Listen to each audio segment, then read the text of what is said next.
Az elmúlt napokban többször tüntettek az itt rekedt bevándorlók.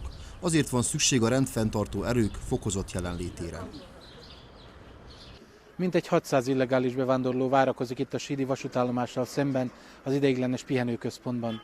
Azok várakoznak itt főként, akiket nem engednek Horvátország területére, hogy az Európai Unióba mehessenek. Hogy mi lesz a sorsuk, az illetékesek azt mondják, vélhetően az, hogy kérvényezhetik, hogy Macedóniába szállítsák őket, vagy pedig abba az országban, honnan származnak, illetve menedékjogot is kérvényezhetnek Szerbiától, mindezt az állam költségén. A szerb-horvát határa érkező migránsok nagy részét visszafordítják a zágrábi hatóságok.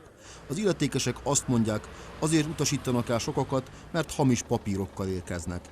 Egyesek pedig származásukat sem tudják bizonyítani.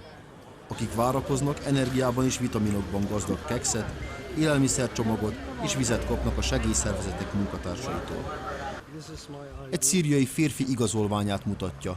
Azt állítja, azért gátolták meg abban, hogy az Európai Unió területére jusson, mert Rakkából jött. Mint mondja, a Szíria más városaiból származókat mind felengedték a horvát szerelvényekre.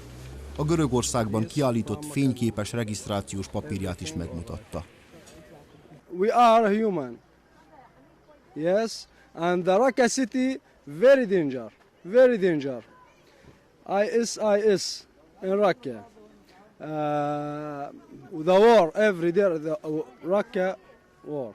Egy másik személy arról mesélt, hogy ő is a konfliktus sújtotta övezetekből szökött meg. Az iszlám állam és a polgárháború elől menekül. Annyi a kívánsága, hogy Németországba jusson, de már több napja síden rekedt. In my country the fighting and the gun and the brother fight him a brother. Another brother, yes. Yeah. Több marokkói és algériai átutazó is jelezte, hogy visszatérnének a hazájukba.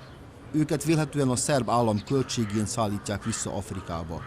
A többi migráns továbbra is kitartóan várja, hogy tovább haladhasson Berlin irányába.